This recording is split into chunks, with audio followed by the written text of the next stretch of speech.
Welcome to Swatch's Livestream number 80. I am Clint, and we are joined by Anna again as we take a look at the finals of the Spring Dragon's Den Challenge. Anna, thank you again for joining us on the stream today.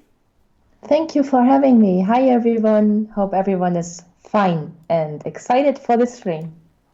Well, we have had some really good submissions come in. People are putting a lot of time into their images. Some people staying very closely with what they had last time, and some completely coming up with new scenes. So we got plenty to talk about. I'm going ahead and jump it over here to the screen. All right. No, her camera is not frozen. Anna is just joining us in picture only with audio in order for my computer to be able to handle the streaming easier. But if you have questions that you would like to shoot to us live during the live stream, then feel free to put it into the YouTube chat. Put @swatches in the comment. It will flag that for us, and we'll try to keep an eye on those and answer those during the live stream. So we just want to walk through a couple of announcements first, give everybody a chance to join into the stream before we actually start reviewing the artwork. Now, of course, this is getting recorded and it will be posted out on the YouTube channel automatically when it gets done so that you can catch it later if you can't catch the whole stream right now. This will likely be going 2 to 2.5 hours is usually where we're going time-wise with this. We already have Snippolina, Christina, Michael, Nicholas all joining in. Hey guys, thanks for joining in live. Okay, so like I said, Anna's joining us. Anna, I keep saying Anna because when I first met you and first learned your name, I thought Anna. No, So I've got to relearn that. no, it's all okay. Both versions. But you have an image in the challenge this week, and Yes. you seem like you were in pretty good state with it. You looking forward to moving forwards with yours? Yes, of course. I had it in a work in progress, but this time pretty much everyone did. So I don't feel Yes. as bad as I should about that. Yeah, I don't think there is a single finished image in this final of the challenge. But since we're wrapping up this challenge today, we're going to be kicking off a new challenge. I'll go ahead and explain what that challenge is, and then tomorrow the tickets for the challenge will go up for sale on the store, swatchesart.com. And if you're unfamiliar with the challenges and you want to get involved, it works like this. I will give you a brief, which is the outline, and we'll discuss what it is, and I'll give you some reference images and things. And then we will have 12 tickets for sale on the store. The tickets will probably be $20. And then it will give you information about where to upload the images. And then you get 2 feedbacks. One in 2 weeks, another one 2 weeks after that. So if you want to be involved, you do need to get an e-ticket purchased from the store so you can get feedback from myself and Anna during the live streams. Otherwise, the material is free to just go have fun. I mean, you're welcome to give it a shot, share your images out on the Facebook group, and just do it for fun, but you won't get any feedback.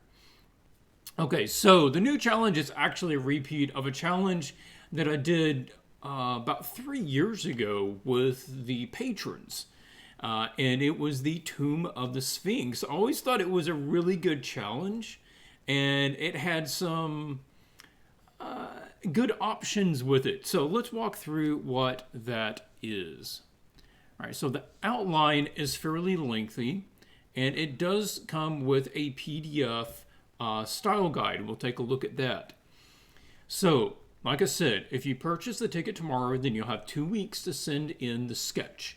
And then you will have 2 more weeks before the final needs to be sent in. And essentially, Tomb of the Sphinx this is all fictional, right? A family-style board game with hero adventurers into tombs to acquire treasures and defeat monsters. The art style should be kid-friendly, with fun, exaggerated characters and vibrant colors. We do not want straight realism, disturbing goriness, or excessive blacks. The image should represent the adventuring fun of the game. Now you get to choose between two different directions, either the heroes or the monsters. With the heroes, you show 3 adventure characters, 2 men and 1 woman, standing together in a pyramid-shaped chamber. Now these numbers here, 01, 05, 06, are called to the PDF style guide that we'll look at, and that'll make sense. So essentially you got 3 characters in the tomb location, and then you get to choose between these characters. There are 10 characters that you can choose from, and this gives you an idea of kind of their background and what their motivation is. Grizzled old man that wants to kill the monster that almost killed him, an old witch doctor, a barbarian, a dapper European weapons expert who's just looking for treasure, a mysterious Arabian prince, a young female summoner from this nomadic tribe, this leather-clad female monster hunter, mercenary, a priestess or an oracle, or you can go with the monsters. And the monsters is you showcasing basically the tomb master, the main boss that the heroes would be playing against. And you can choose between these 5, which is a hero human crocodile mix, a large forearm monster that's made of a sarcophagus, a magic-wielding mummy king, a female sorceress or necromancer that's a naga, has the body of a snake, upper torso of a person, then an animated stone statue. And you can choose between those, following those basic directions. And you would also get the PDF here. Let me size this for you guys. So this I put together because it is similar to what you would get from working with some major companies like D&D or MTG, where you would have a style guide that has a set of images for you to look at, get ideas from, but not necessarily to copy any of those. So figures 1 and 2, general idea of a hero version cover with 3 adventurers grouped together. Now this image has to be square, the idea being that it is a square box that the game would come in, so it does have to be square. But it should have nice bright colors, be kind of fun like the Small World covers. Examples of like the inside of a tomb, sort of Egyptian style tomb like this. The monsters, this is a good example of how to light things. This is probably a little too dark, a little too gritty for what we're looking for on our game. This what a monster is good, that he's big, he's scary, but he's not realistic. He's still a little cartoony, so the style would fit really well. The simple color tones would work well also. Examples of the characters that would work nice, big fun shapes, bright colors, and just somebody that has a lot of personality to their characters. More examples of different characters, colors, kind of the posing, the shape language we're looking for, the amount of realism that we're looking for with these. More examples of good style. You could go more of this direction if you want to treat it a bit more like this, or you could do a more line style, kind of like what you have with these.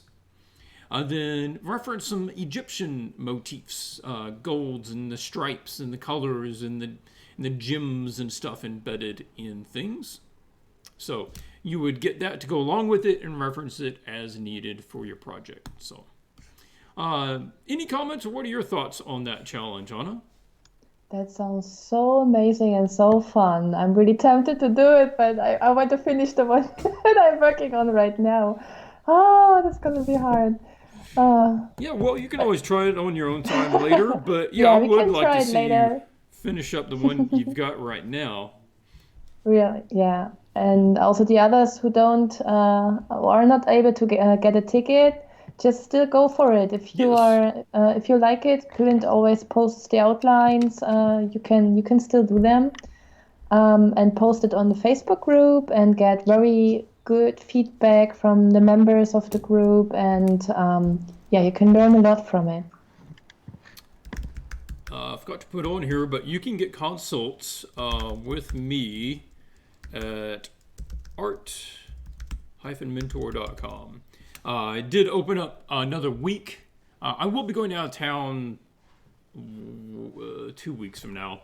So there's a couple of days past there that I don't have open.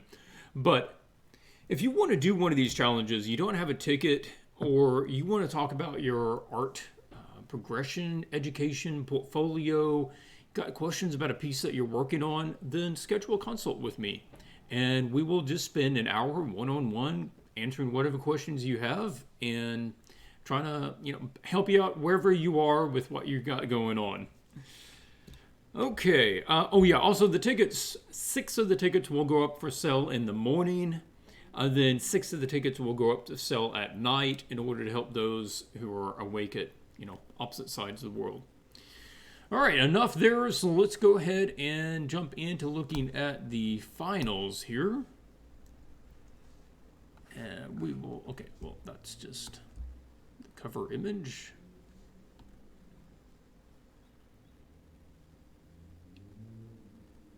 Okay, David is the first one up that we have.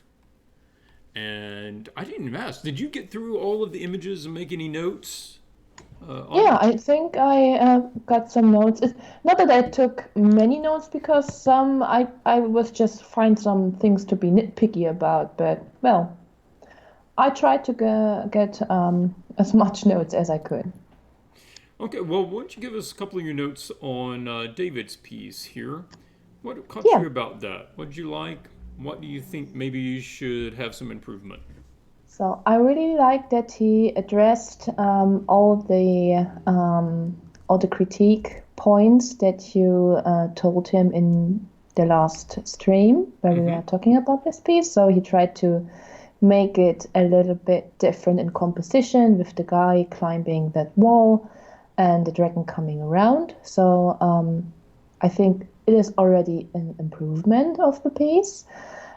He tried to also change the head and the neck. So the head is already much better because it's not like really flat from the side. He has now this Mm-hmm. 3/4 view of the head. And I think that's a really, really big, huge improvement. It looks much better. So on what to be now a little bit nitpicky about is I still feel the neck is not coming from behind. It's still having this odd angle, and it looks like the whole neck is on the same distance level from us. And Yes. I think it would be better to have it like go really far more back into the background, because it looks still a little bit like neck pain for the dragon to hold his neck like this. Um, the next thing that immediately came to my mind is the usage of very many blacks and dark values that make the value look a little bit dirty, or the Mm-hmm. colors look dirty. So yeah, shadows don't always have to be black. Clint already said this a lot of times and showed how to improve that. But maybe you can elaborate on that also a little Mm-hmm. bit. Yeah, and the next little things were like the scourge. That is, the light is on the head from of the dragon. The scourge would not be able to pull off such a strong light from the front for the dragon. I think it's a little bit intense, Mm-hmm. or reaching a little bit far on the face. And the character feels very flat because it's just black with some rim light. I think you could go and push this much further and maybe even have a little light coming from our direction, like the dragon has this bluish light from top, so that we get a little bit more information about his form. Yeah, that's from me. Yeah, good thoughts. I'm with you certainly with the neck. That was one of the first things that caught me, is that it does feel very flat to us. And so we do want to give the more of the feeling that it's going back away. And I think in this case we're looking at using more of the atmospherics in order to tell depth in this scene.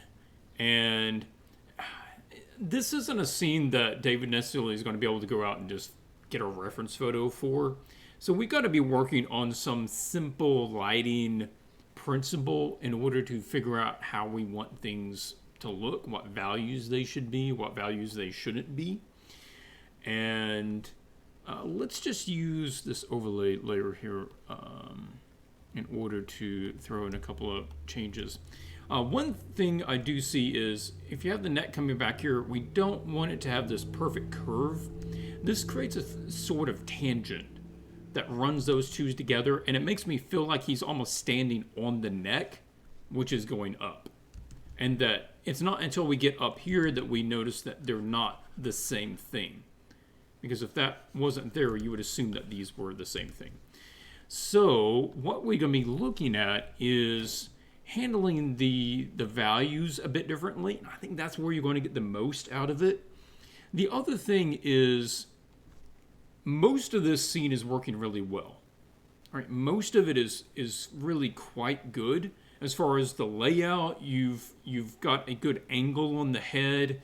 You've got a general lighting that works well. Now what we want to do is just refine it all. And that doesn't mean more detail. A lot of times when people think, oh, I need to refine it, that means I need to go do more detail. No. That means let's get the value scheme and make it stronger or more nuanced.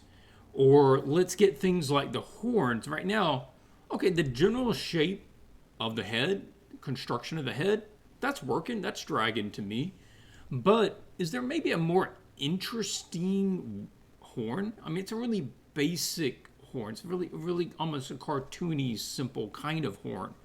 What can we do to make it a little more interesting? Well, go look at some animal horns and maybe do like it's coming this way, and then it sort of loops back on itself more like that. That is a more interesting horn to look at. Right? It's got a complex curve to it. It's more like that, right? And so that's kind of cool. And then this, it's like, okay, it can have that basic shape and it can be that basic size, but can it maybe be, a little more interesting? Could it have some multiple parts to it that gets you there? Right? That's what we want to do is find a more nuanced, refined way to depict these different things like that. Also with her, that the torchlight seems pretty bright. The only way that I would really get very much warmth on this is if there was no light here. And that's the other thing I think you could get a lot out of this scene with, which is a really good lighting, light shadow dynamic. I want to challenge you to basically paint this guy without the torchlight on him, or maybe just barely catching like the tip. Another thing is we've got this guy apparently like on, I think I mentioned it last week or last time, like, oh yeah, maybe he could be like on the side of the wall. And I think that works pretty well, but it would be helpful if, okay, there we go.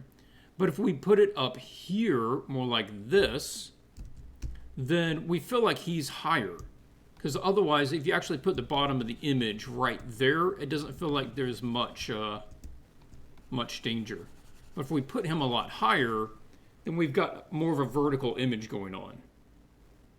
Right. But it sort of depends. It almost makes it about the person in that case. So, got option there. All right. So let's quickly just throw in some value changes here. Say that he is going to treat it this way. Simple value change. Things in the front are darker. Things closer to us are darker. Things get lighter as they go away. This is a simple premise that is not going to answer all of your needs, but is going to get you a good deal closer to where you want to be. We're just using kind of your light tone there. Make that a little brighter. Then we want this to be getting lighter as it goes away.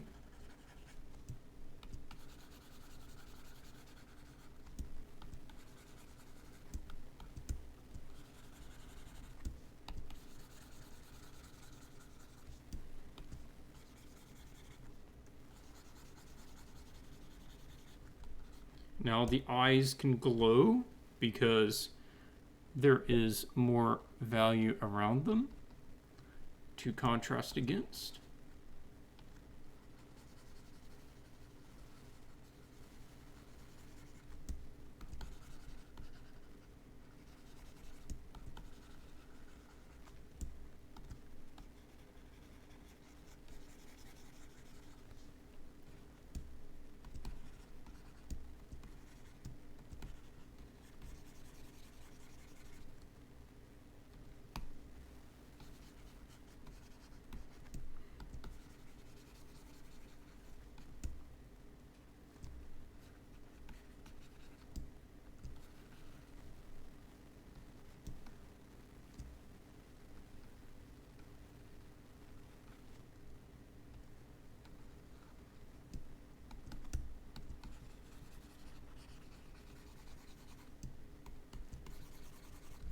And we can see that even on a small scale, just being able to put in the shadow tone across there and letting it lighten as it goes back actually gets more distance. And we could even put like,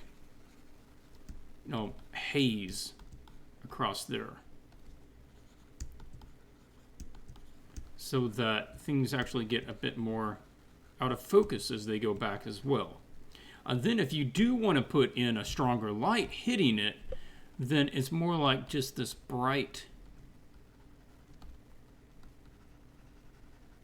kind of edge light that's coming down here.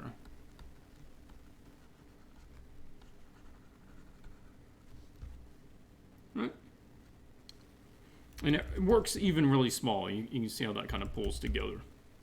What do you think about that direction? Yeah, I like it, especially because also now the two different sides, so the dragon versus the human, is more standing out, because before they were like same colors and same lighting and same warmth and cold, and it was mixed up, and now we have much more of this opposing effect, and I think it's a good improvement. People in chat ask about the lower jaw, whether it is dislocated or not. What do you think? I also think it's a bit crooked. Yeah. Okay, let's pull that off. So what we want to think about is, in this case, kind of treat the X-ray vision through the top of this jaw. It's kind of doing this sort of thing. And then the lower jaw is doing that. So what we'd be looking at is basically this is going up at kind of this angle, but this is going at that angle. And we've got to keep those in the same alignment. So that lower jaw needs to be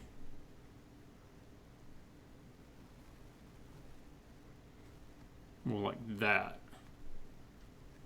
And then these teeth can fit between those teeth.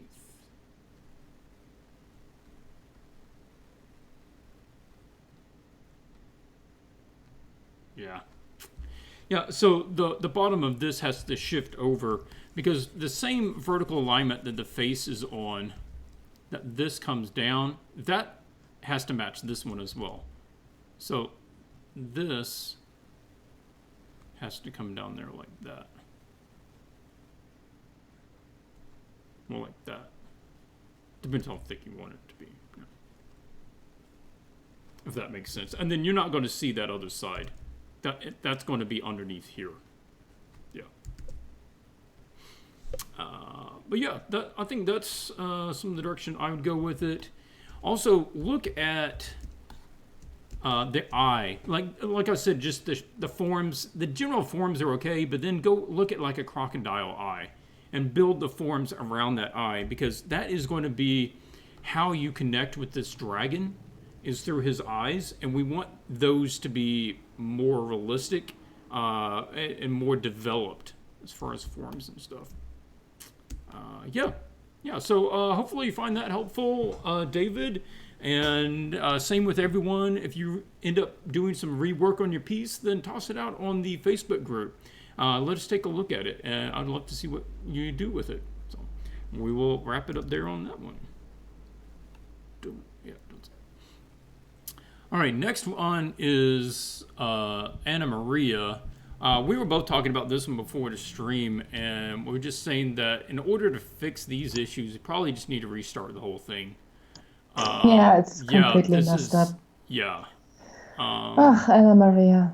Yeah, we were really trying to help her last time, but yeah, man, I think there's a nice class in kindergarten. Maybe she could try to apply there. I don't know. Yeah, I found a little coloring book for my nieces recently that she might enjoy a lot if I could just send her a copy of that.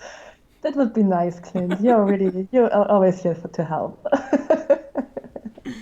No, seriously, it's coming along well. Like she says, it's not finished. She went through a lot of variations, trying different ideas. She says, "I dare you to make your best Finnish accent." I don't even know what that sounds like. There's nobody around here that speaks Finnish in Central Tennessee. I wouldn't even have a clue.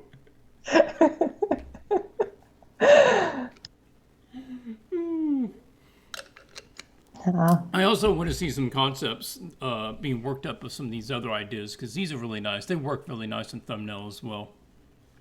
So, okay, on this one though, she did have finished. Felt like it was getting closer. No, I think it is getting closer. And you're doing what you got to do at this stage, which is just starting to develop each of the characters, working out the design of the dragon, kind of feeling like colors and stuff. No, it's a joke. Of course, it's a joke. Good grief. Of course. That girl. No. Okay. So with the colors, she had previously said that she was trying to go a bit more colorful, not necessarily highly realistic. And so I would commit to that. And like a lot of these reference images that she has over here, there's good pops of color here. It's like this thing is golden. This is blue. This is violet. Right? Is it completely realistic? No. But it works really good as an illustration. And so if you're not trying to go for that high realism, then I would commit to more colors. So I'm going to make like a color layer and set that about 50%. And then, whatever color you want this dragon, you just kind of make it more of that color. And if you want it to be, like violet green, then you just make it violet green. And as long as you're consistent with the fact that this is exaggerated, then it'll be fine. It's if you start trying to be inconsistent with the way that you handle things, that is more of the issue. So, you kind of just make it whatever you want. Don't worry so much about, oh, well, it's like yellow, but it's in a blue environment. So you see that a lot is where on realistic stuff, things get tinted one way or the other. But in more of a illustrative way, you would just have like, okay, this is violet or some sort of reddish tone on the wings. Okay, fine. This gets reddish as it goes back. But the lighting's blue. All right, then everything that the light is directly hitting is completely blue. It's not tinted blue, it's blue. And you can take a look at a lot of illustrations, and that's how they handle things. The thing is, basically, it's natural color, except for the light that's hitting it when it becomes that color. It doesn't get tinted that color. It just becomes that color. And so here we can have a big pop of light coming in and still have plenty of color in the, I guess this is a rainbow dragon now. We just get all kinds of color on him. So much fun. And so you can have lots of color like that without it necessarily messing with the scene. And the same thing like down on the characters. Like if you want the characters' faces to be warmer, you just make them warmer. Or if you want the crystals to be, having different colors, then you can put those in there as well. And I guess it's more about just kind of embrace the color that you want and commit to it actually being that color. And it's more about just make sure that each color is right in its where it sets in the spectrum. Like you don't necessarily need straight oranges and straight blues and straight greens and straight kind of everything. What you want is for it to be, in this case, it's a lot like Zyra, which I actually been playing this character with this skin recently. That's Dragon Zyra. And so this is all with your sort of cool tones with the violet to the cyan. And so you don't have the oranges necessarily. You have a very pale sort of yellows and oranges with like some of the skin and the hair and stuff, but it's very minimal. What do you think about that sort of color approach? You think that would work for a scene like this? Yeah, I also jotted that down first, that she really can push the saturation much more and, be more brave with the colors. But Yes. I know exactly what she, the problems she having here is exactly what I have. And what you just said is also the thought process that we have while painting. So it's like a yellow object in a blue light. What color does it get? And when you look like on some color tutorials like Makabuchi and so on YouTube, he does explain that, for example, on a green object with a reddish light, it cancels out and gets a little bit desaturated. So if I got you right there, Quinn, so this is more a realistic approach, but you don't have to stick with that all the time, for example, to make things more colorful and push things further. Did I get it right? Yeah, this isn't technically a more realistic way to do it. You're doing an illustration. So you're taking some liberties because it's more important in this scene that it be colorful than it be realistic. And so we're committing to the color of the light being a stronger factor for a thing's color than its base color. And so we're pretending that the light essentially carries more chroma than it would naturally do. And that's why I was pulled up like these images of Hearthstone, where a thing's color, like, would that head actually be that pale and greenish if it's lit by this much orange light? No. But does it work? Yes.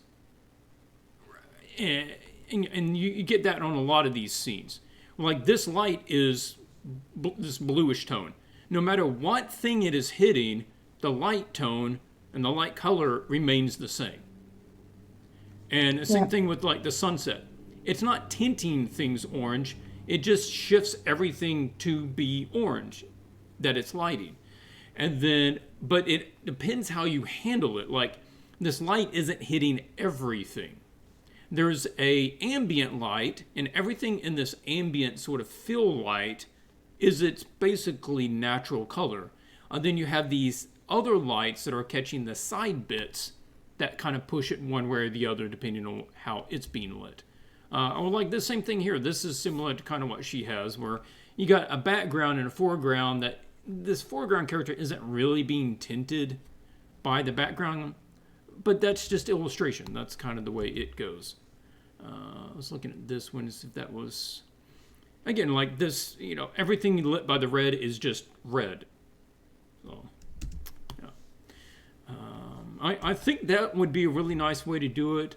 In this case, I added this little extra light in with a hard light layer. And the hard light layer is going to carry more chroma with it than, say, a linear dodge layer.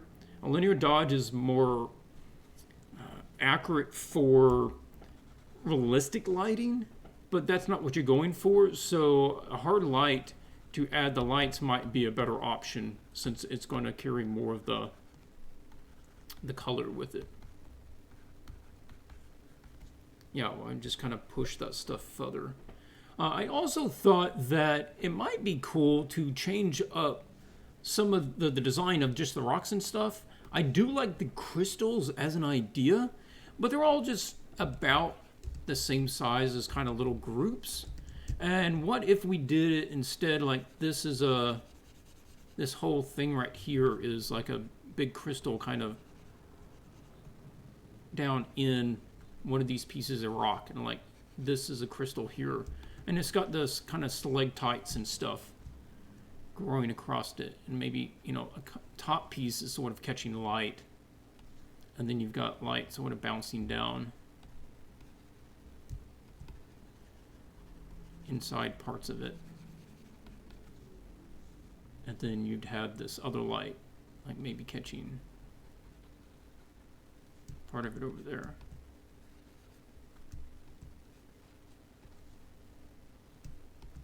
And I just think that would be kind of interesting if you had like the big patterns.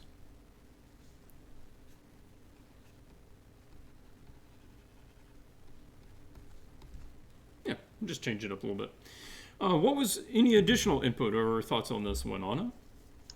Yeah, I just wrote actually the saturation thing. That would also bring a little bit more contrast that you already added with the more bright lights, because it was very close in value, everything, just to, yeah, make things pop a little bit more. Yeah, and just as a lighting idea, you put now this warm light. I also like that idea. Or you could also make the crystals glow. I love glowing crystals, but that's something subjective, probably. That is always a legitimate option. I always make crystals glow. But yeah, that's basically the only things that I wrote down for this one. Let's see. Hue. Oh, no. Come on, here. And so you could change up like the color that you want this light really easily if you throw it in a layer like that. You just kind of see what fits. What you're liking. Maybe it's a similar color, or maybe it's a different color. If we match it to the color of this back sort of opening area, then you might get the idea that this is an opening as well. So that would, you know, carry a little more connotation with the viewer about what's going on there. And I feel like we might want like a crystal or something kind of covering this corner a little bit, so that there's one plane between this foreground spot here and then them right there, and we have a little of this light kind of spilling across. And again, it would be like the light coming up here and hitting this thing. It would just make that thing blue. You just jump to basically it's blue. It's not getting kind of tinted blue. It's just blue. Yeah. So it's a fun direction to go. It's one where you're not having to be as literal. You're just taking cues from reality as far as like more about the forms, about what would be lit, right? Let's make sure that the shapes and the forms are lit correctly. But then let's just let either, if it's not being directly lit by a strong light, then it's its natural color, or really close to its natural color. But if it's being hit by a strong light, then it just takes on the color of that light. I honestly could do like a little video just on kind of approaching things like that to show a difference between a realistic version and, you know, a more illustrative version. Yeah, that sounds interesting. Yeah, that could be a good video. That'd be cool. Jot it down right away. Okay, I do like this dragon design. I didn't mention that at all, but this is a cool shape. I like the sort of the fin things coming up here, and Yeah, it's really just cool. this sort of conniving look in its eye, and that's nice. And we probably need to add some sort of light or glow or something to the eggs to get them to be more easily noticed. So, or cue the egg colors to the color of the dragon and make them the only things that are that color in the scene. That would help as well.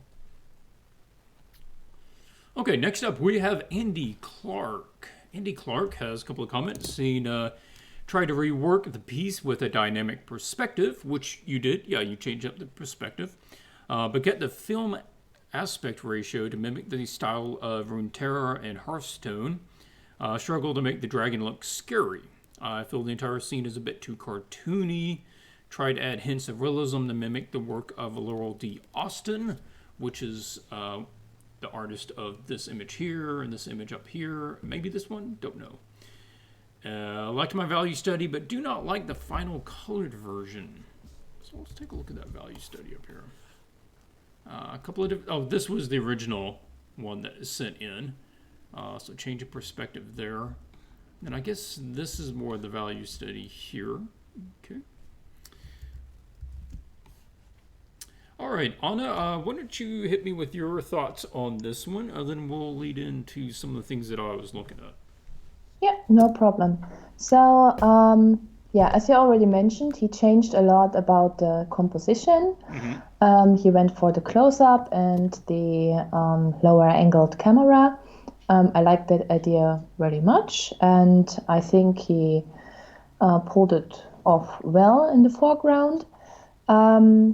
For what to work on. So the first thing I saw is we are looking from a very low angle, and so the background is a little bit pulling, how to say that in English, is a little bit throwing me off, because it feels like the perspective is not completely the same as the foreground character.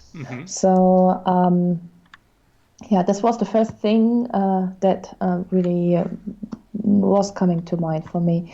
Then the next one is values, a little bit dark again. Same issue as the first painting we had a look on today. The face is interesting. It's funny. It's like a caricature. I'm not sure what style he's going for. If it is more like this caricature style, then I'm not the one to judge. I don't know whether this is then a good version or not. I think for me it would be a good version. It's a little bit too exaggerated, of course, if you go more for a realistic approach. The dragon, why it doesn't look scary to me, is basically because he chose a design where the forms and shapes are very round and soft, and the lower lip is in front of the upper lip, which makes like a little, like children do when they're how to say, like doing this smaller face. Howdy. I don't know. Yeah. Yeah. So. And that makes it look cute and like, oh, and the little dragon is angry because he's taking that away from him. And Yeah. the eyes are already looking more angry, but like the lower part of his face looks like cute and snuggly more to me. And well, maybe a design change might help there with more sharp edges and more V-shapes and stuff like that to make it look more more dangerous. And the body, he deleted the body. I would not do that. The hand is coming off from a weird angle of the dragon, so the paw is coming from a weird angle. We don't see the arm where it is attached to. So the dragon needs a lot of more of work and anatomical analyzation, and he should get some references and maybe paint a kind of skeleton first to put the rest on. I'll stop here. I would also say light source is a little bit unclear to me. Where's the light coming from? Because the green object seems to be emitting light on his face because he's lit from below, but he holds a torch up, and the dragon is suddenly also has the light from the torch on his face, but it couldn't reach that far. And yeah, so the lighting situation is also confusing to me. I stop here. Okay, no, excellent points. Yeah. And I hope Andy was paying attention there, because those are all things to definitely be thinking about. I'm going to talk about a couple of those as well. And I also just want to mention to him and to the others that effective lighting is difficult. It just is. Right? And if you do not find it easy, that's because it isn't. And that's okay. Just recognize that it is a difficult thing that takes a long time to learn. From my observations, it seems like it's something that you don't actually start getting decent at until you have learned all of the fundamentals. It's like until you have learned basic anatomy and perspective and forms and values and color, until you have learned all of these basic things really quite well, that's not until finally lighting starts to make more sense, because it requires a competency in all of those, because it affects all of those. And it's basically, how do you get all of those things and bring them together and make more out of them? And lighting begins to get all of those things and makes it more than the sum of the parts. And so, sometimes I play up, lights or change values and stuff, and it's like, oh, wow, that was so easy. Yeah, but it takes you 10 years to learn what the change should be. So just stick with it. Do a lot of observation. Do things like you're doing here. Lots of references. Be looking at it. Be getting feedback from other people. And that goes for him. It goes for everybody. So, let's talk about the character to begin with. No particular reason why. Let's talk about the character. The general pose, the general expression reads, I know what he's doing. I know what the image is about. So that's all fine. But we do want to make a couple of changes. For one, we're looking up at this guy, right? We're quite low. But again, we have the downward belt. We talked about this a couple of weeks ago. That'll get you every time. The guy is a good deal higher than us. That means that the belt needs to be curving the other direction. We're also not going to have the extended neck that much. I would have liked to have seen a good pose reference for this guy. He is the major character. We need to have a pose reference. Just take a picture of yourself in the mirror. Get a webcam photo. I don't care if it's a man or a woman. Just get a reference photo of somebody. Find a stranger. Ask them to pose for you. It's going to give you information that you wouldn't normally have. Because right now, the neck feels too long. And that from this angle, we're going to have the shoulders being more up here. We also want to look at the tilt of the head. It looks like he's looking out here. Right? It doesn't actually look like he's looking down.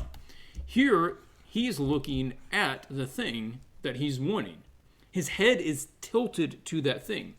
So this guy's face is not tilted to the object that he's trying to look at.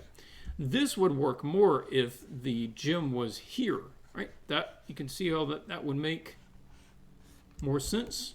And that might also be more perspectively accurate, because if you were to run this down here to where he is, then this pedestal is only as tall as middle of his thigh. It's not even up to his crotch.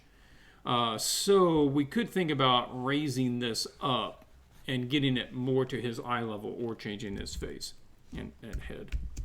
Other things you want to look at is on the lighting on him. We don't want to be missing the light there is really going to help tell a lot more. And Another thing with this goes back to more of the illustrated thing that we were talking about. He's obviously not going for realism here, especially the persons who are he's mentioned. Which means that why is there a orange glow around the green stone? We don't get the impression that there's really a light coming down on anything. So that tells me it would probably work better if this thing was a light source and that just it gave off a green light. And so he's being lit by green light on all of this. This is all green. Right. Then you have the orange light, right? And that orange light is catching all that side.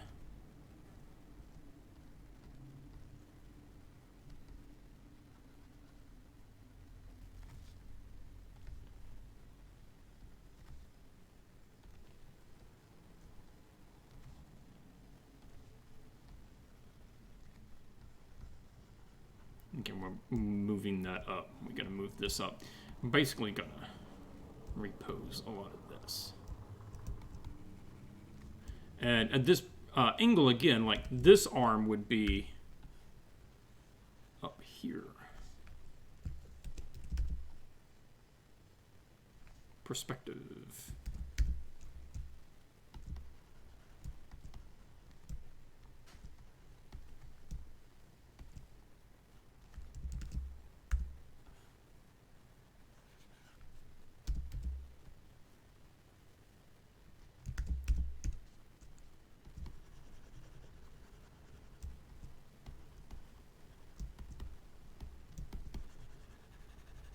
We can see how that sort of makes a difference.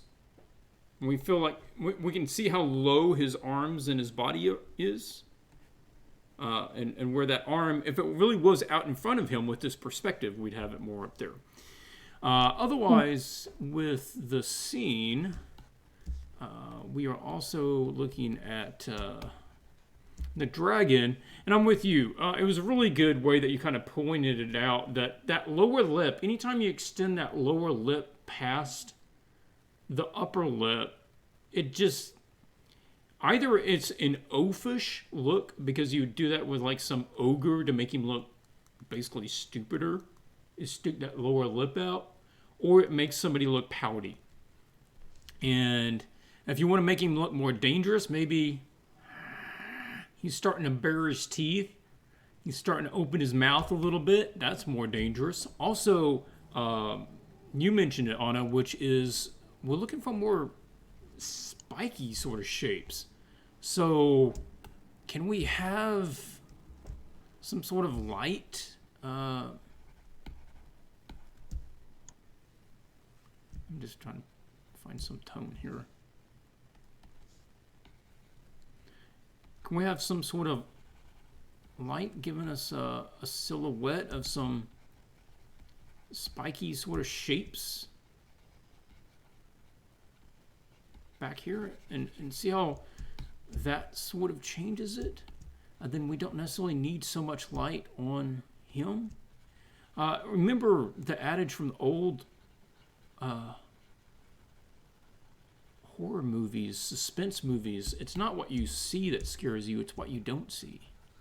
So it's not always about adding light on the villain that makes him scary. Sometimes it's what you can't see about him that makes him more scary. So part of it's lit, and then part of it just goes into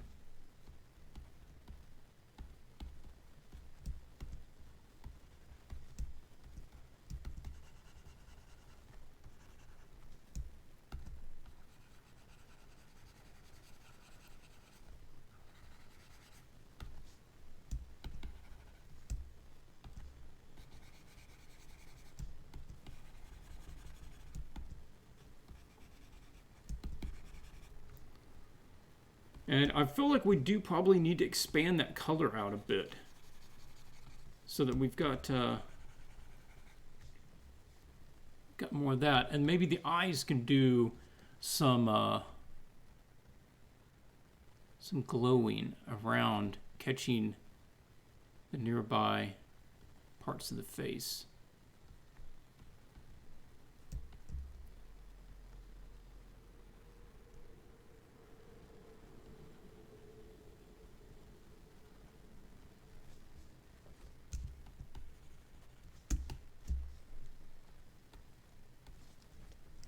Again, trying to find some sort of spiky, sinewy shapes.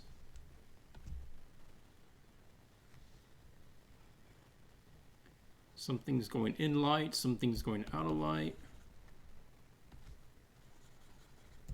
Again, adding like some atmospherics to drop it back into the... I'm thinking if we just add more atmosphere, that would actually help quite a bit. And then this has a bit more of that green light, and we can do it so that this whole thing gets like basically brighter at the bottom. Then you have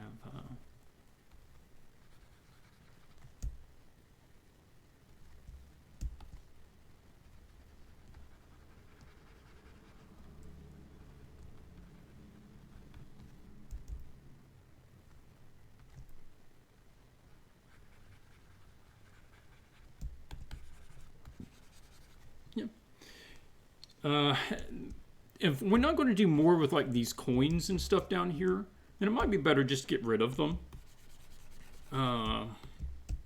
So like we could just have that coming down there, and then just make it a series of like pillars that go off into the background that get lighter and lighter as they go back. And again, like on this, we could just let that go to silhouette and just have some atmosphere kind of pulling that out.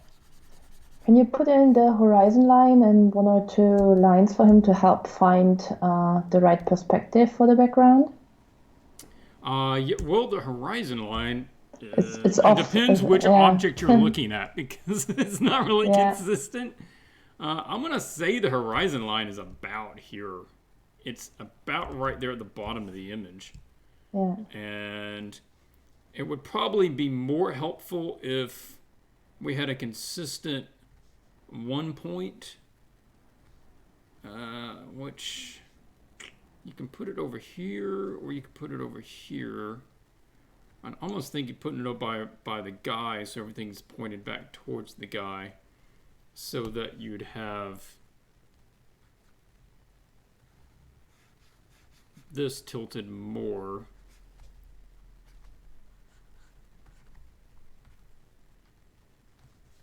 And this would have to be going up, so somewhere up there would be off of the page a good deal.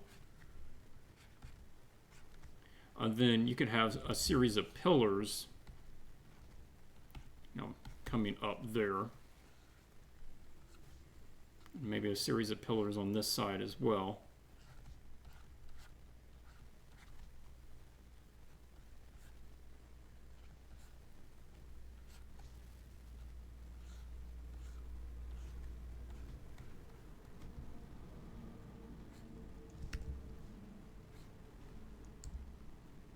I'm just eyeballing where these are. I don't know that those are accurate. But it starts building a bit more of a volume in there. It kind of gets things a little more accurate. And then you kind of have to start thinking about shooting a photo that is going to mimic the volumes with the perspective of this guy. Right. Yeah, that adds a lot of dynamic. That's really cool. And then you can have the gold, and it would be kind of interesting if the gold like went up between the pillars, right? And so this pile of gold kind of splashes down between them. And then maybe we have a couple of close-up items there. And you could have things like some background light, torch light or something that sort of spills down between the pillars. Rays. And so you could have like that sort of thing, which is very old-timey cinematic to have like the rays of light coming in between the columns pointing down towards the treasure, right? So you could kind of do it that way, and that would even give you a chance so that the dragon could be mostly in shadow, but he has like this side light that catches, part one half of his face over there. Kind of cool. Okay, well, I think our time is basically up on that one. We got to keep moving on. Andy, it's a cool scene. It's a difficult scene. There's a lot of things going on, a difficult perspective to do. But just keep working on it. Make sure that you have adequate references. Just run some simple perspective. Simple 1 point is basically all you need in order just to help place out some elements in the scene. And going back to what we talked about last time, you might want to think about doing more with the body of the dragon, to let him be going around in the background a bit more, so that we can have more movement with the scene and stuff. Yeah. Oh yeah, somebody mentioned Smaug from Lord of the Rings. Yeah, just pull up some scenes from the movie of how they lit him, and with his size inside of that room. See how they lit that scene, lit the gold, and see if that doesn't give you some ideas. Okay. Next up, another batch. Giles. No. Okay, Jonathan is up. Jonathan says, I had a look at your Making Jace video for inspiration with this piece, but I am still lost. Come on, didn't I give you all of the answers that you need? The background is a hot mess. I haven't had enough free time this week to do the adequate force studies, and it shows. I'm happy with the figure, but I should have had a different pose for the face to improve the composition flow. I also have to finish the hair in flowers. Narrative is meant to be spring breathing the forest alive, so lots of glowy bits, more dead trees with flowers and green starting to spread. I did pull this over in case people were wondering. Yeah, I have a video on the painting process I did of Jace, this image, which has obviously a lot of similarities with character with forest background and that sort of thing going on. So if you want to get the video of the making of that, you can pick it up on the Swatches Art store.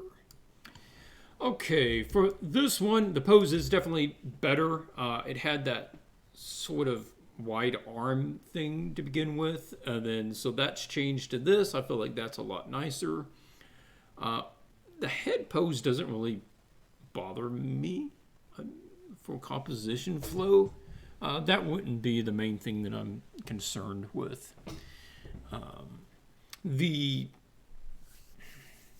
The use of the time does concern me a little bit, because you said I haven't had enough free time this week to do adequate force studies.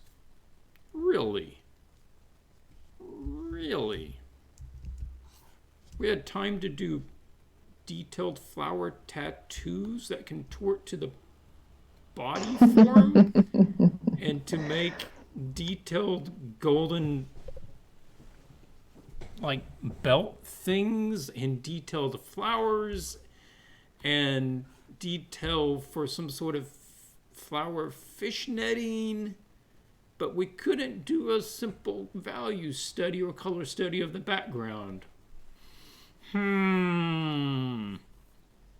Gotta wonder about that. I think that's more of a just a choice of how you spent the time rather than you didn't have enough of it. So I'm gonna just call that right there. Otherwise, if you don't develop the scene at least to some degree, as a whole together, then it can cause problems.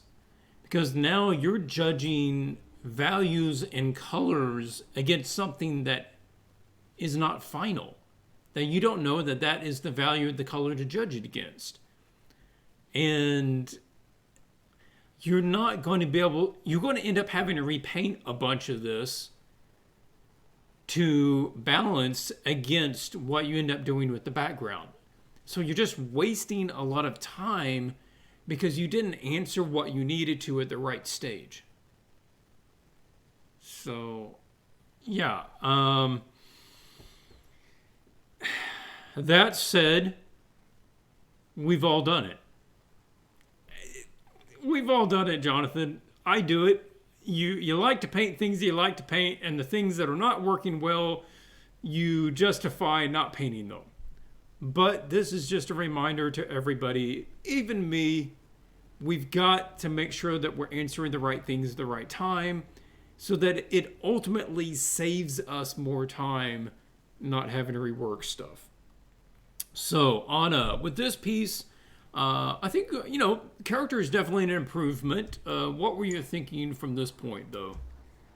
Yeah, I also think that the character is rendered really well, and he put a lot of time in it. I'd say he spent like the first week on the character and decided to go do the rest on the second week, and then he got busy and couldn't push it as far as he wanted to. So that's why he said he didn't have the time to do the studies, because this was the point where he wanted to start with it, and then ran out of time. So I guess this might be the reason for it. So I also think the composition improved, and I just wrote down besides the background, that it needs to be rendered, of course, and he needs to implement then the character within the background and make the light then again adjust it, the colors, the warmth. He might have to repaint some things, but I can't be judging that, because I did the same mistake with my piece, that I probably have to repaint a lot of things. So we are all doing it. Don't be sad. So I was just looking at her mostly, because the rest is not rendered yet, and I felt like some parts are very nicely done already, and others are a little bit flat because they're missing the right shadows on them. So some textures look like pasted on, but for example, the net on her clothes, they are not changing forms. They're not adjusted to the shape of her, and they don't have shadows, and that makes her look rather flat in some parts of her body. But I think he will continue rendering this, and for the background, I think the start looks already really nice. So I see that he's following the reference he had there from Legend of the Cryptids, and he's trying to pull off the same colors. And I don't know how he will go about rendering it, but keep in mind that the background, or the more further back the things start to get more blurry, because he has really sharp shapes there by now, and because they're by now pulling a little bit away because of the high contrast between the dark trees and the very, very bright blue in the background. And to make a little bit more atmosphere even on the trees, I say, because by now it's really contrasty, like around her booty area, I'd say. So I look at the face and on the booty, and the face and on the booty. So my eyes are like going between these 2 points because of the high contrast there. Yeah, but other than that, just continue rendering, I'd say. It's a good start. I like it. Yeah, Jonathan, just be aware of the rendering style that you're going with, because there is already starting this kind of conflict of styles where some things they're like computer perfect, like this. It feels computer generated. It doesn't feel painted. It doesn't feel natural. And in most cases, fishnet sort of design things don't. Unless you actually go in there and start painting them. And in which you just pull out certain ones and then you imply the design somewhere else, or you paint it in reverse or negative. There's a way to do it without it making it feel flat, and just I put a pattern over it. Generally, there's just a better option than fishnet. There just usually is. With the rest of it, again, be thinking about like your edges. You've got a lot of the designs here, but a lot of this is very painted. It doesn't have that same kind of computer generated perfection to the rendering, where you have like super smooth skin. And a lot of this is, you got some brush strokes and stuff going on. There's more natural variance that comes from using strokes rather than every single thing has a mask on it. Every single thing has a very super smooth render to it, and blur or whatever. So and there's not a right answer or wrong answer to that. Just you need to know kind of what that is and work with it. Another thing is to think about the contrast of the light. We've talked about it some before, but if you're going for bright sunlight, you need to do one of the two things. You really need to expose it for either the light or expose it for the shadow. If you expose it for the light, that means that we get normal, good skin tones from areas that are being lit. But then everything in the shadow gets quite dark. Or you need to go the other way, where the things in the shadow have plenty of detail and they sit in the midtones, and things in the light get overblown. Like on this one. Everything in the shadow is midtones. This is exposed for shadow. Things in the light are basically white. They're blown out. Because you have to have a certain amount of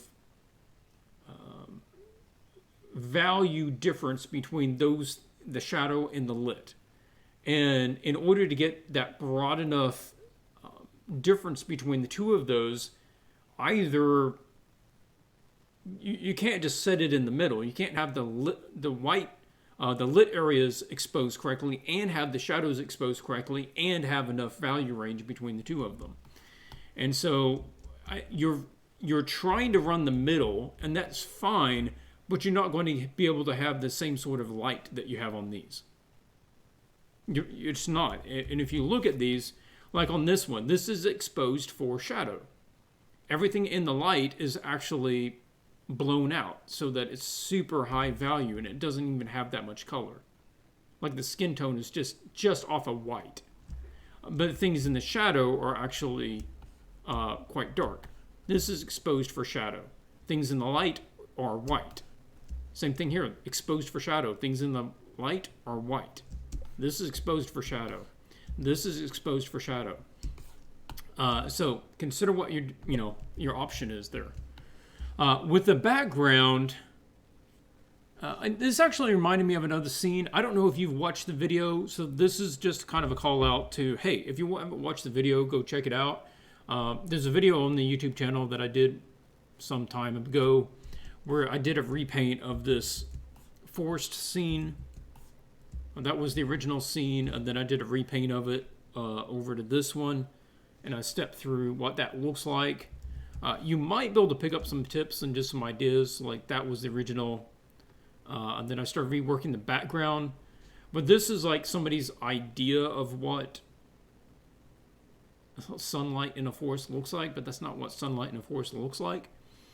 And what you usually don't want to do is paint light. What you want to do is paint the thing that is being lit. Show light hitting something. Don't just show light in the air. That's not really how light works unless it's a laser. And even then, unless there's like a lot of atmosphere, you're not going to see it. So you start blocking in the tones, and you're looking at big tones, right? Things are just being blocked in as a tree is a tone, and then all this canopy in that background is a tone.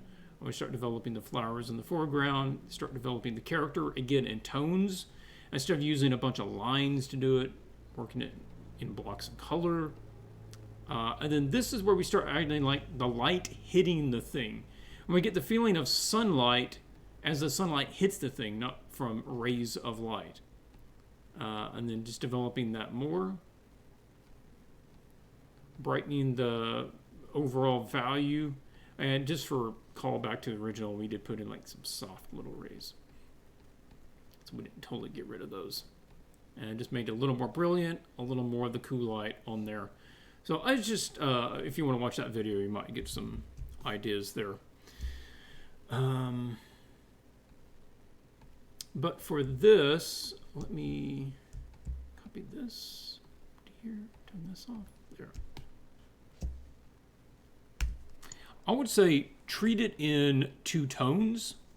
So if you're going for like the cooler background, okay, cool. Then what we want to do is have basically everything's really bright, which will cut off part of her hair, I guess.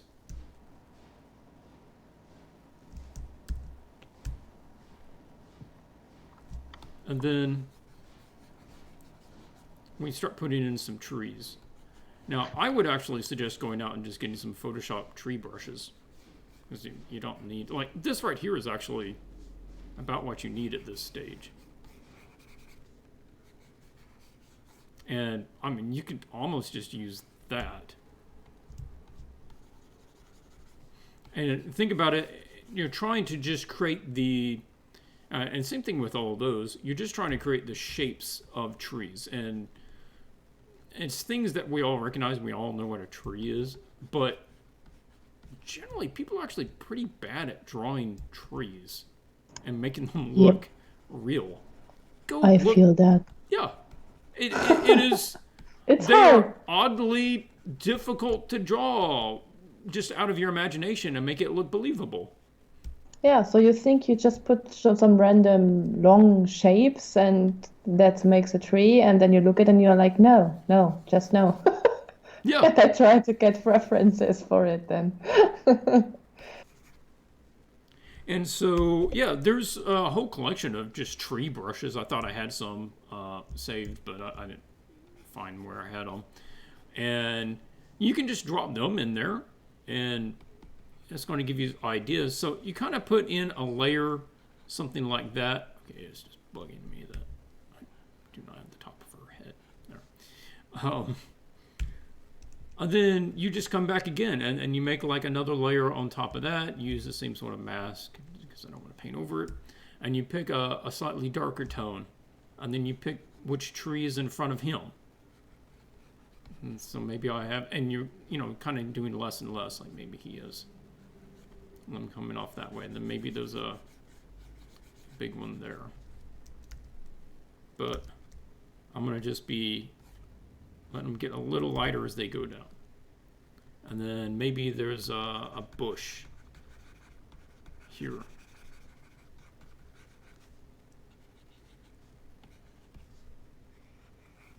And you just keep doing this. You just keep kind of building it layer by layer until you get into things that are closer to you. Start bringing on more of the color of its natural tone.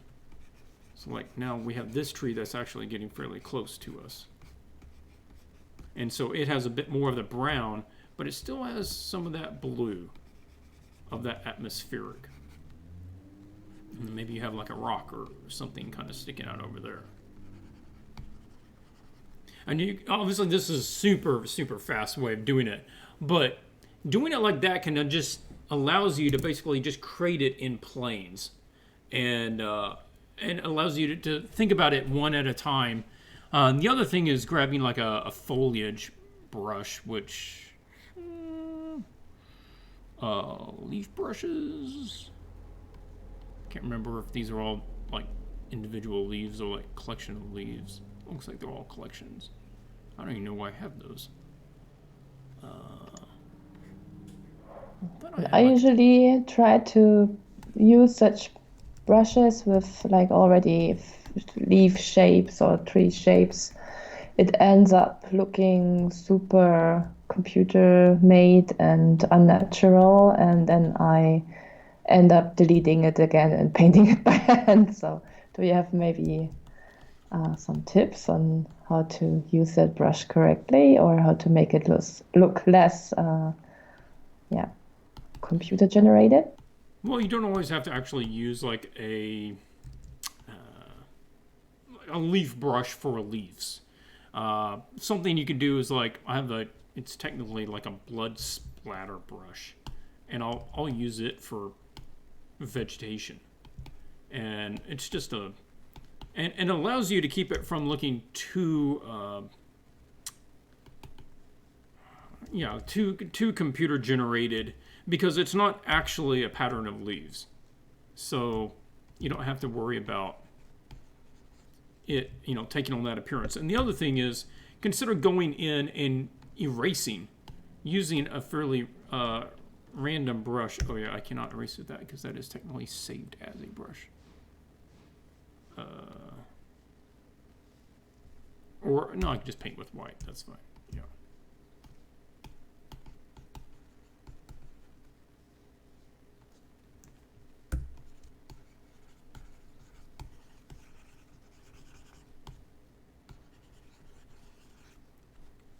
And then change it up. But then as you start going, what you eventually want to do is kind of have a layer on the top of all these guys where you are treating it as a painting, and you're just pulling out little variations and kind of breaking that up. Oh, that's like, I'm not on the right one. So once you put in a pattern, maybe something like that, so that's about right. Then I want to pick out maybe my bright like tone there and start pulling out where light is kind of hitting some of these, and maybe light is coming down here and hitting the side of that tree. And I sort of just pick out where some of these has some light coming down through the canopy, hitting different stuff.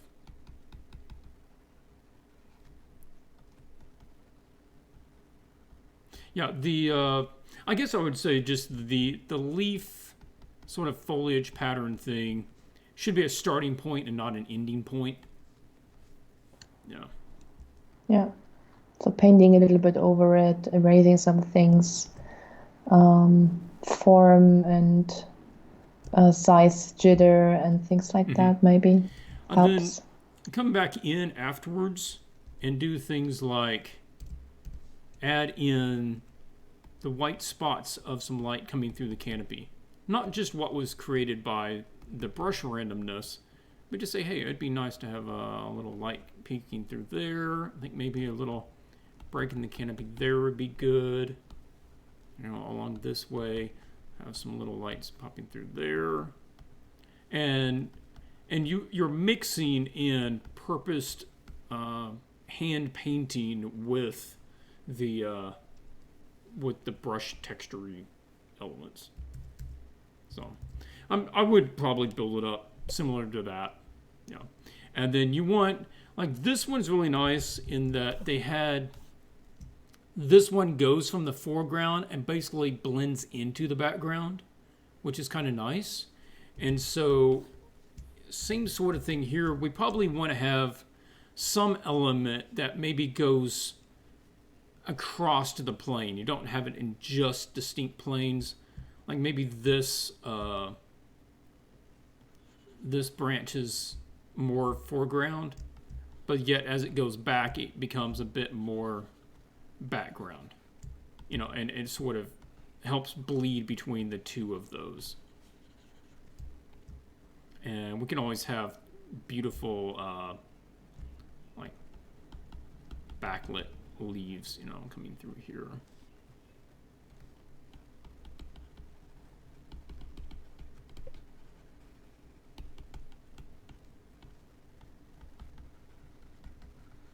Anyway, fun image. So yeah, enough there. And gotta move on. Next up, we have Giles. Gilles? Don't know. Okay. This scene is much more understandable. I do appreciate you reworking it. You said I completely changed the composition. Yes, you did. I hope this one is better. It is. And then if I didn't get time to finish it, I tried something on the character, but when it was too late, I knew it wasn't going to work. Okay. So I get the character is up on some sort of ledge, I guess, and looking down at the dragon, and the dragon's heating up his mouth to shoot some fire. This one, you do have the pose reference here, but I think this is another one. It's kind of about where your attention went, the time usage, where we have like this really a lot of attention went into drawing every single tooth, shading each tooth, highlighting each tooth, getting specular lights on the tongue, but yet not taking time to work out an actual lighting scheme, an overall lighting scheme, value scheme, color scheme, making sure that we had proper reference photos for, like, I don't see any reference photos for the dragon's face, angle, no lighting reference on the character. So that's just one of the points that I'm seeing across several of these images is let's watch where you're putting the time. And I'm not just saying it because, hey, this is Clint's way of doing it. We got to do it Clint's way. No, this is... You're going to end up saving yourself more time. You're going to accomplish things faster, and you're going to accomplish them to a higher level if you take the time to do this stuff when you need to. Otherwise, you're going to end up having to rework it and wasting time during the rework. So this scene, I think you also found it more understandable, Anna. But what caught you from here? Like, where does he need to put his attention now to get the most out of it? Maybe what are some of the problem areas that we need to look at improving? Yeah, with this piece, or with Jill's art, I am a little bit caught between two sides. Will I give him advice on this particular piece, or will I give him advice on what to maybe work on in general in his art, what the next steps for him in order to improve should be?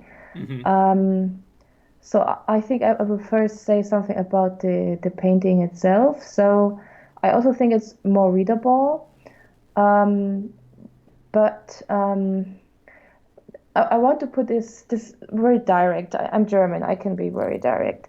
The composition is problematic. The lighting is for me problematic. The values, the colors. So it is like he's trying to do everything at once, very very fast. He's trying to challenge himself. I see that, and he tried to be as good as he could, but his focus is so I don't know whether I'm allowed to say that, but it's wrong to go into such details for things that won't sell the picture. And well, in order to improve the painting, I'd say to work on the values. The darks must disappear, all these blacks and this flattening so much. The dragon must be put more further back in the background. It's so much into our face. It takes so much space, and it doesn't make sense so much with him being that close already.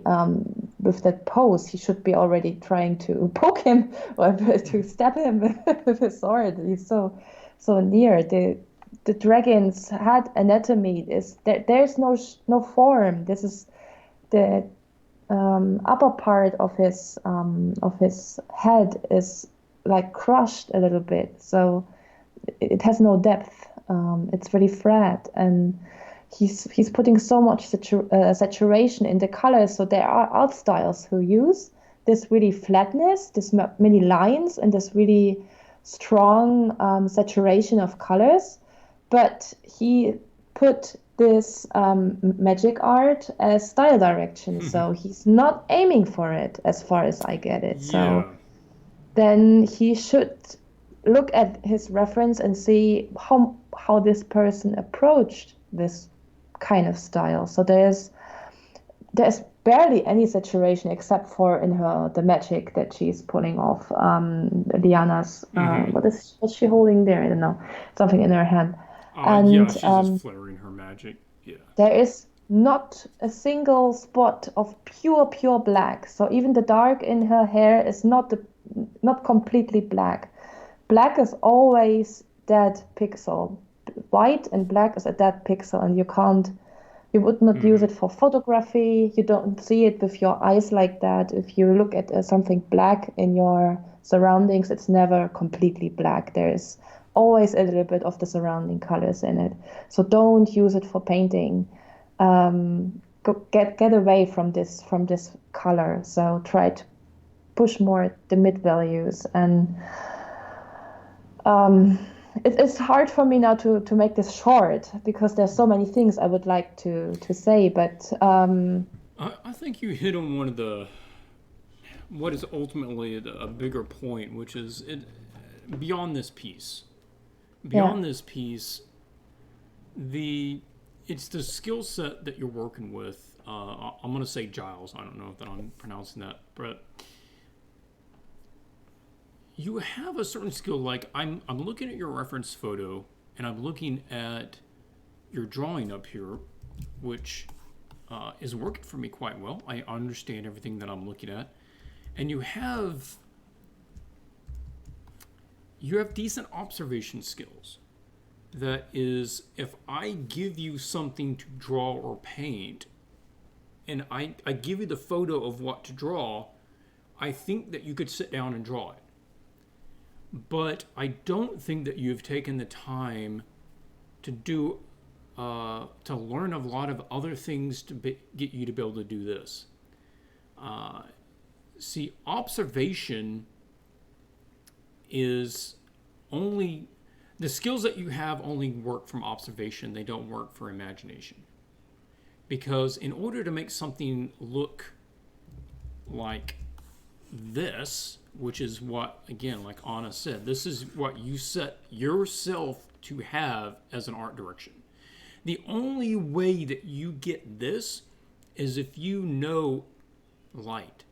If you understand light behavior and shadow behavior and color and how light affects color and how bounce light works and how atmospherics affects things, you have to know so much about the way that reality works in a visual manner in order to make this work, because you have to recreate how reality works without having a reference for it. And that's the difference. Like, if you're looking at this, I bet you could copy this. But all the things with the lighting, with the anatomy, with the perspective, they are baked into their reference images. You don't actually have to understand them, you just need to copy them. The analogy that I've used before is speaking a language, right? I don't know Chinese. But if I had somebody that spoke Chinese that said, repeat after me, and they said something and then I repeated it, maybe I'm asking, where is the bathroom?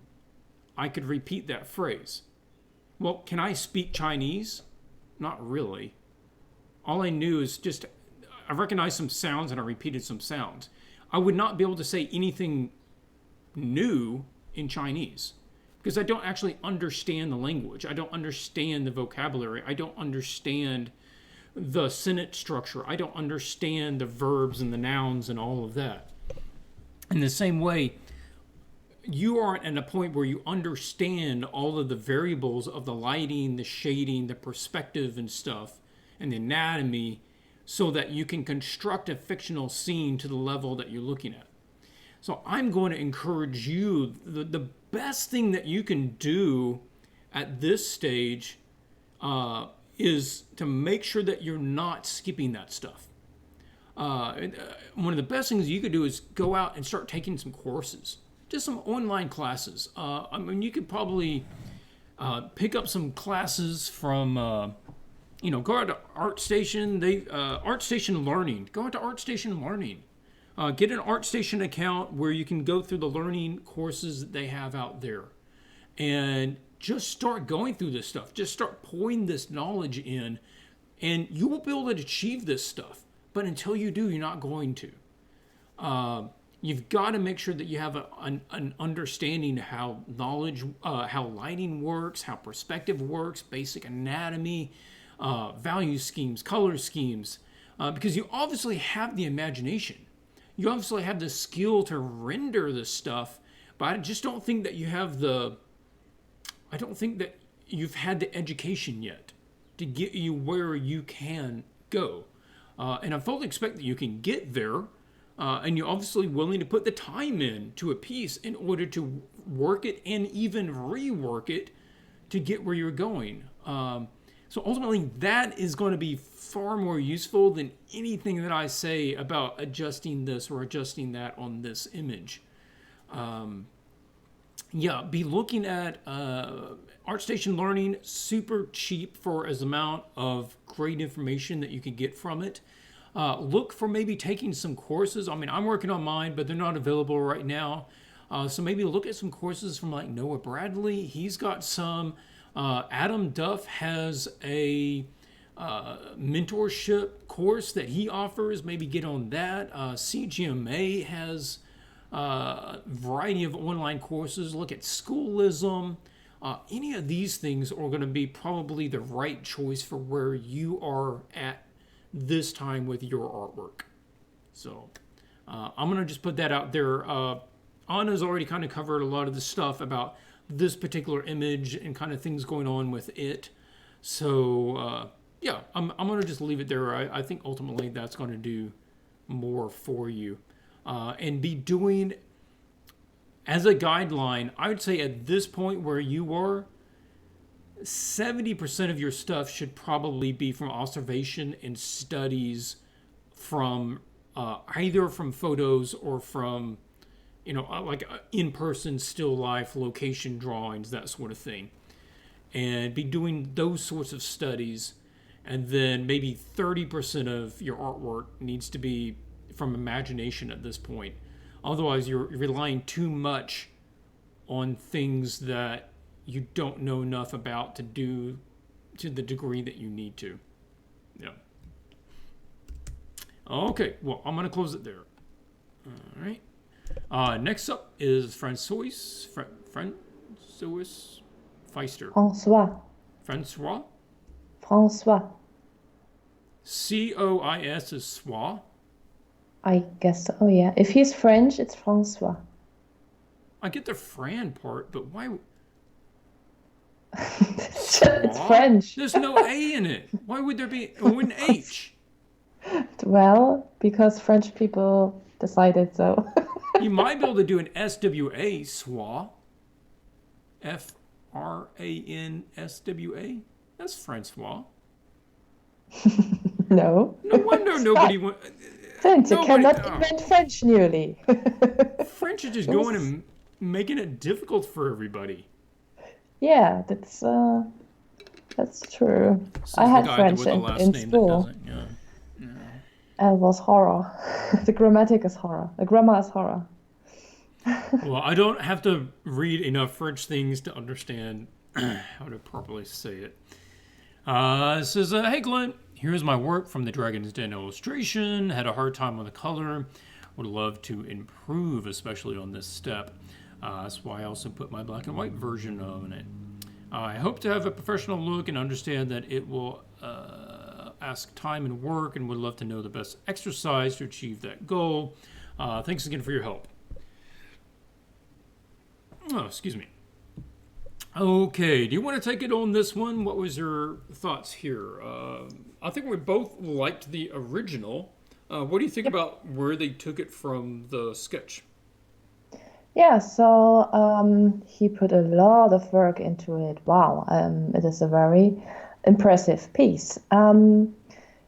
For my critique here, the first thing that threw me off a little bit was the change in composition because he pushed everything pretty much to the right side Mm-hmm. of the painting. And she is super close to the edge. And he's also, most of his body is also on the right. So it's really right heavy. Flipping the image might have helped solving that problem. Um, in his sketch where we said he wanted to, or he changed that composition because he said we liked that with he coming from around the corner and having that arm visible only on one side, not both sides. Do you Mm-hmm. remember that? Yeah. So, but in his sketches, it is not so much heavy relying on the right side of the painting. In the sketches, it's more in the middle and so more balanced. So I think he lost that a little bit for the values and lighting. So he went for the dark lighting, and I think he has really nice and sharp and crisp values on his value study. But we lost a lot of that in the painting because he made everything a little bit more foggy and blurred out. And both light sources, the torch and the skylight, are the same strength around. And I think making one a little bit more stronger than the other would add more to the dynamic. As he has in his value study, it's a really strong torchlight he has there, a little Mm-hmm. bit too strong for a torchlight. But I in this darkness, I'd buy that. It wouldn't be too problematic for me to believe that the torch is lighting so much of the dragon, but maybe have another torch or somewhere in the background would help for the believability and a little bit of skylight. So it is more balanced to me, and yeah, giving more dynamic of the piece back. And yeah, these are the two things that were my main concerns. The one really nitpicky tiny thing is that when I looked at the character, her hat, the hat looks to me as if it was made out of stone. I don't know how I come to that. Maybe because it's so thick and the same color and the same kind of rendering as the rocks around her. So it looks like a stone hat. And yeah, but this might be a subjective thing. So it's just my impression. Yeah, I agree. The change of the composition sort of caught me. I actually want to go back to concept and open it up. Somebody's working on something next door. Okay. I was So wondering what that is. yeah, I guess they're building something. I don't know. Yeah, I feel like the centering composition just works better, and he had he'd also put on an update of the like reposing the arm and stuff. I think that you've almost minimalized it to the point where it's not as effective anymore. This also we had like the wall here with a door in it and stuff, and I thought that was kind of cool. And I'm also not sure about the design change. Like this seemed like a more unique design to the dragon, Yeah. and it was more interesting because there was a variety of sizes and shapes to the scales. And here it's just a bunch of scales. Just everything is just repeating same scales. And we went from having this really cool kind of widening ear thing coming back by the jaw to these two coming off to the side to the center ridge to the two coming off the back to just a big spike. And I don't know the decision for that. I don't feel like necessarily the design improved because of that. And yeah, if you do have Okay. Generally, you don't want to put your main character on side.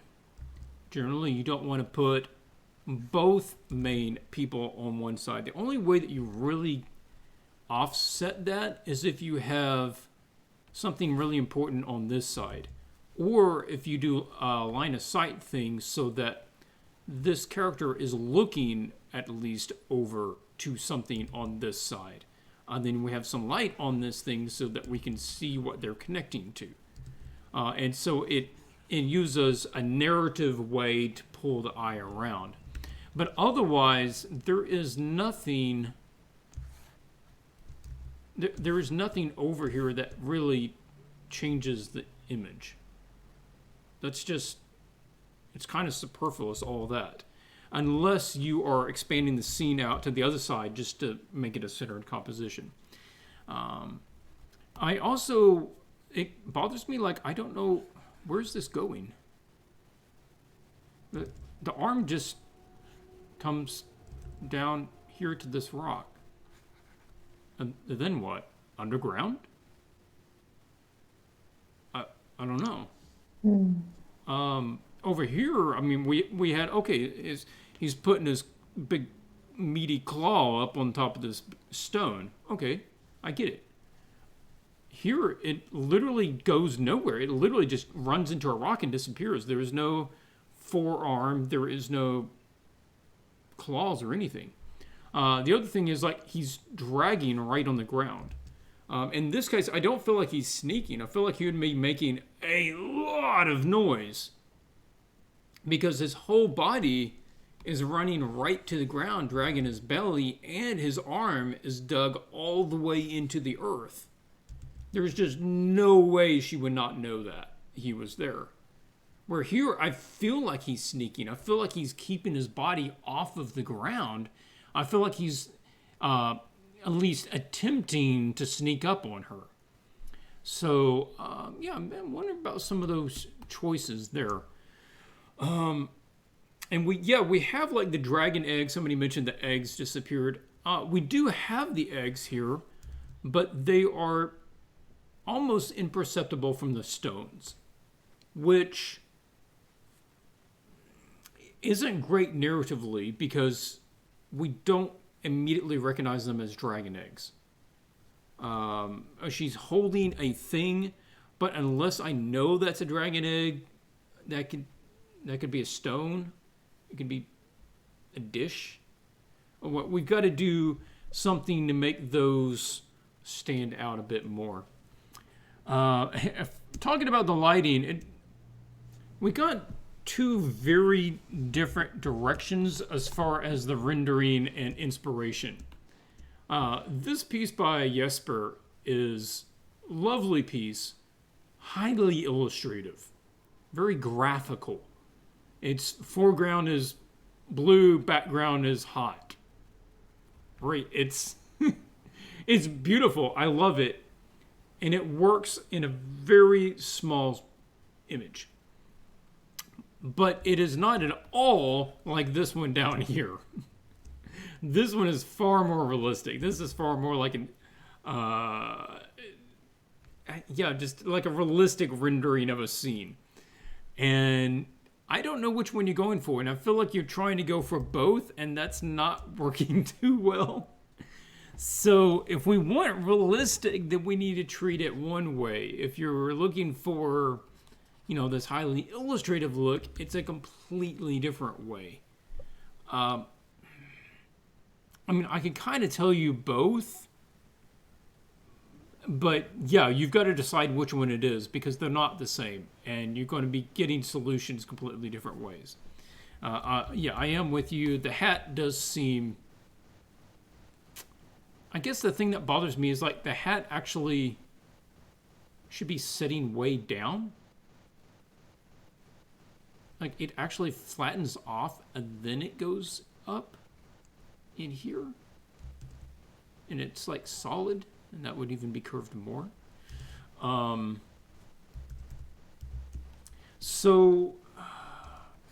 Okay, a couple of options.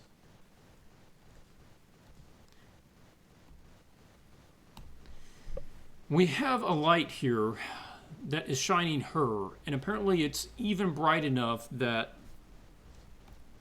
this thing all the way back there, which is 30 feet away, is being lit by it as well. But the rocks and the dragon's eggs right around him are not.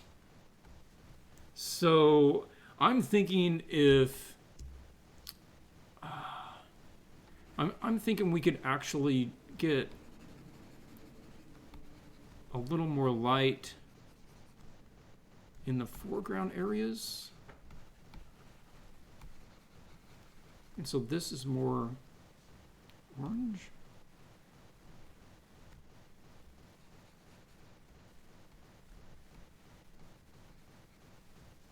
And then we can use a bit of that light to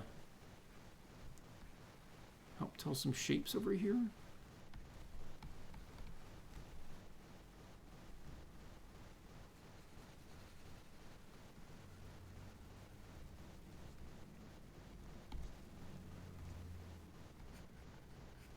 Then I'll run a darken layer at like 50%.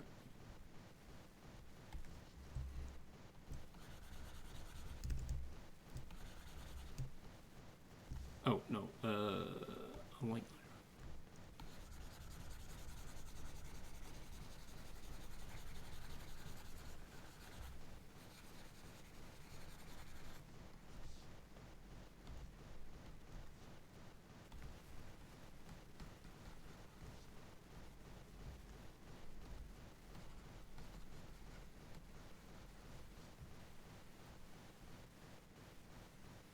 So I'm just trying to simplify it. Like if they want more of the split between the two light thing, that might get you a little closer. And this is another point where we have to decide whether we're going to be like front lighting it, back lighting it, using rim light, or what. I'm going to go for more of the shape welding and simplify some of this. I'm not thinking that this would be wholly catching any of that torch light. It's just too far away. That really wouldn't be having much going on. We can have the flames coming up though. It's fine. And then his eyes need to actually have some more color in them if he's gonna pop. And again, we want to think about simplifying some of this, and not just have a repeating pattern everywhere. And then if the background light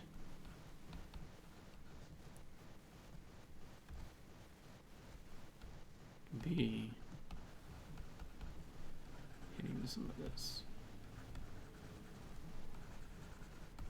What do you think that sort of direction? Would that keep in the vein of the image, or is this like completely kind of taken in a different direction?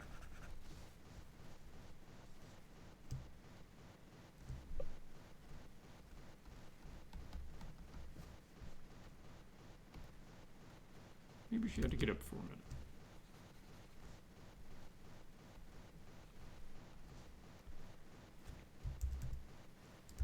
And that way you make him more like this almost silhouette presence back there.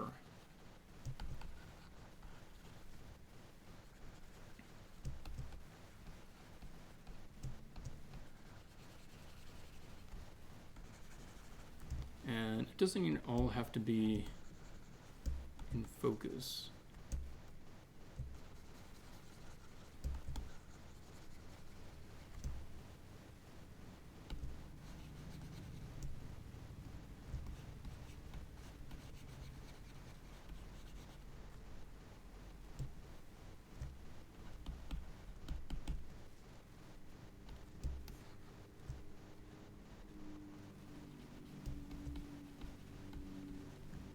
No, I cannot hear you.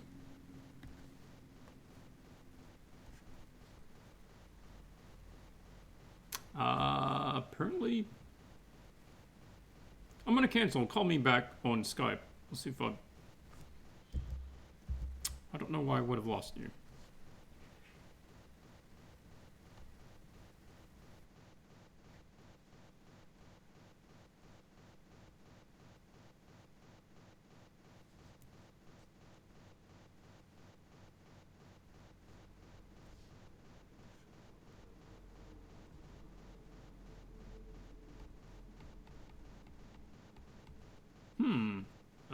It's not letting me start a call. Okay.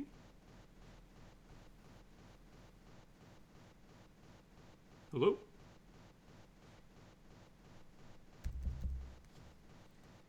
Seems like we might be having an audio issue going on with something else because I'm not even getting the sound from Skype. Hello?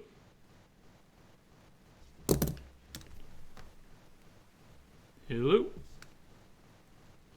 Okay, well, I have not had this problem before.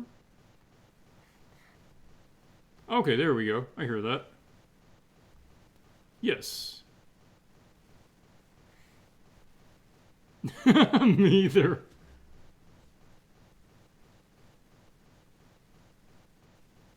Are you still there? Speaker device changed to... Oh, what? No, I don't hear anymore.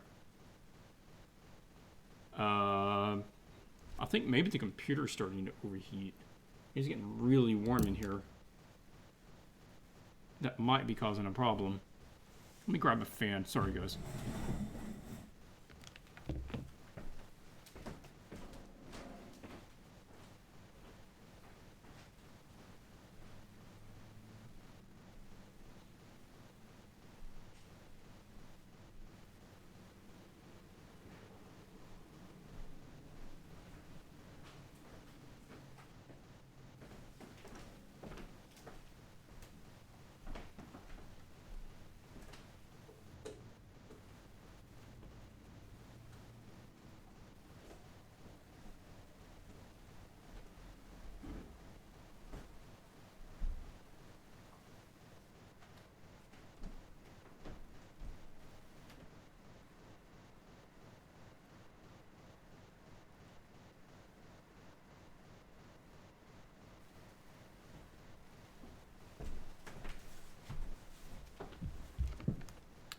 Yeah, sorry about that. There was a problem with your speakers. Connect to another speaker, update your audio drivers, or try restarting your computer. Well, that's very clear. I will just do all those things immediately. Will it give me the option to change my settings? Audio, visual settings. Okay. Video, audio, microphone. Yes, audio input. What about the output? Doesn't give me the option for that. Okay.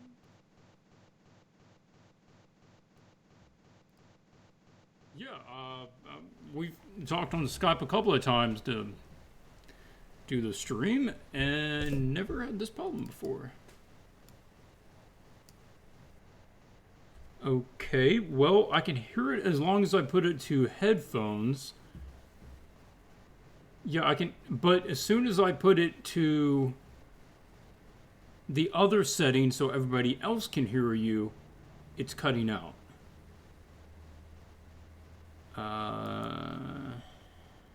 I am pretty sure they can't hear you if I set it to headphones. I will double check with the OBS that the level... Okay, say something.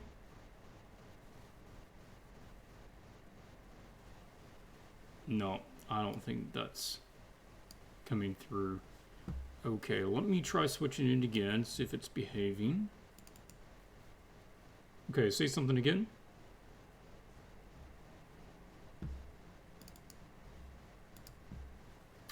Okay, let me try Sorry, tech issues, guys. Sometimes you gotta...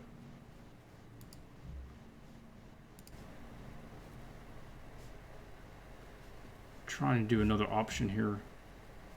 Blue Yeti mic? No, that's not what I asked for at all.